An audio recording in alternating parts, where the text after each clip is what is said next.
Boa noite, meus irmãos. Vamos continuar nosso estudo do Livro dos Médiuns. Estamos na segunda parte do capítulo 16. Já entramos no item 191, que fala da variedades de médiuns escreventes. Nós vimos médiuns mecânicos, escreventes mecânicos e semimecânicos. Hoje nós veremos médiuns intuitivos. Então, aqueles com os quais os espíritos se comunicam pelo pensamento e cuja mão é guiada pela vontade. Então, o espírito não age sobre a mão do médium, ele age sobre o pensamento do médium. E o médium, recebendo essa intuição, ele passa a escrever a mensagem que ele está recebendo.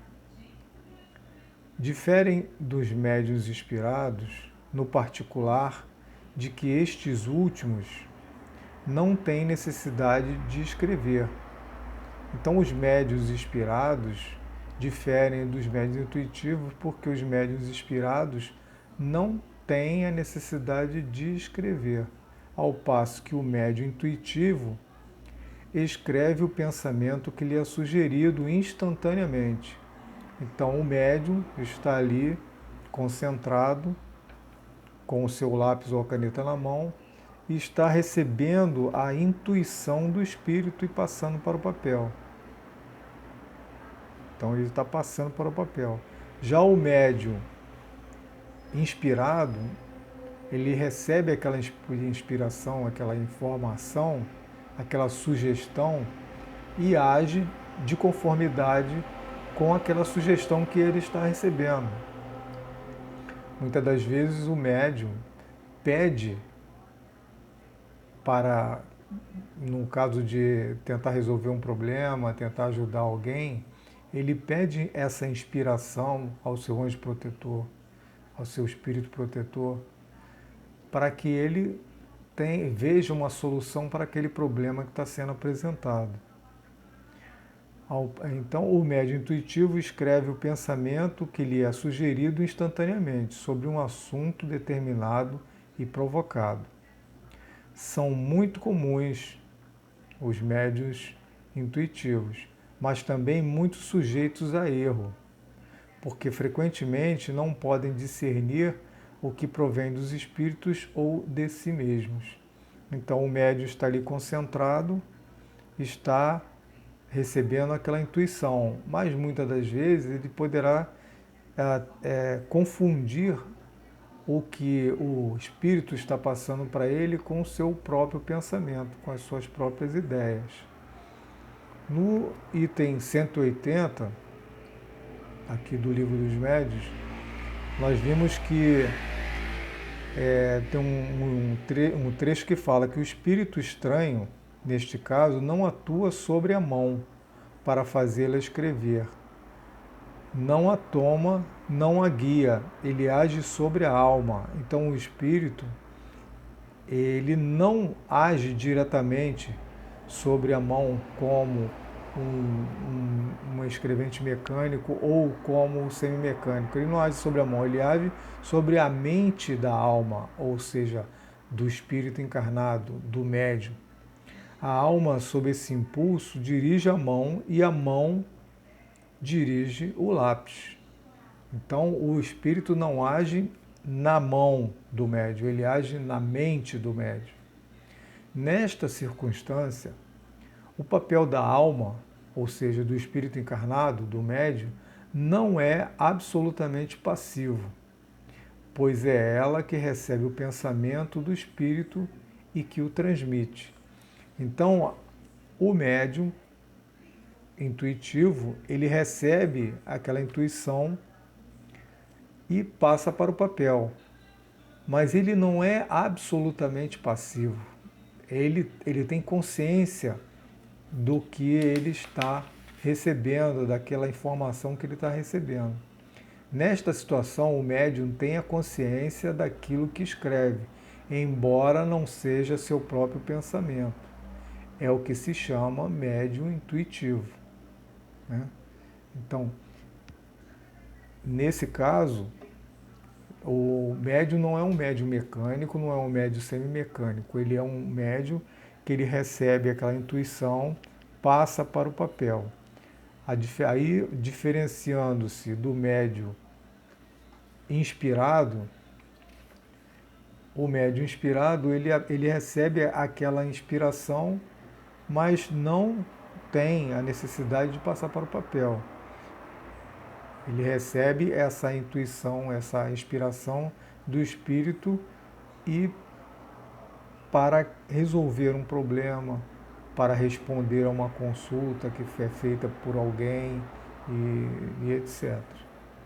Então acho que está bem explicado. Então vamos ver médios polígrafos. São aqueles cuja escrita muda com o espírito que se comunica, ou que estão aptos a reproduzirem a escrita que o espírito tinha em vida. O primeiro caso é muito comum, o segundo, de identidade de escrita, é muito raro. Ou seja, os médios polígrafos, eles têm a capacidade de mudar a sua escrita de acordo com o espírito que está passando a mensagem para ele.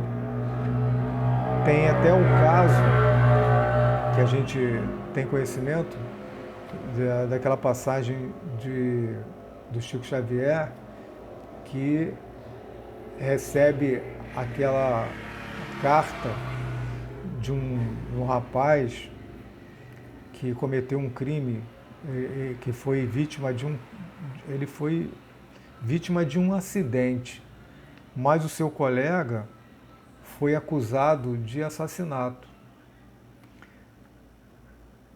e foi preso. Só que no tribunal foi apresentado uma carta do espírito que foi vítima, inocentando o seu amigo que estava preso. E ele assinou a carta. E o médium que recebeu, no caso Chico Xavier, ele recebeu a informação, ele recebeu aquela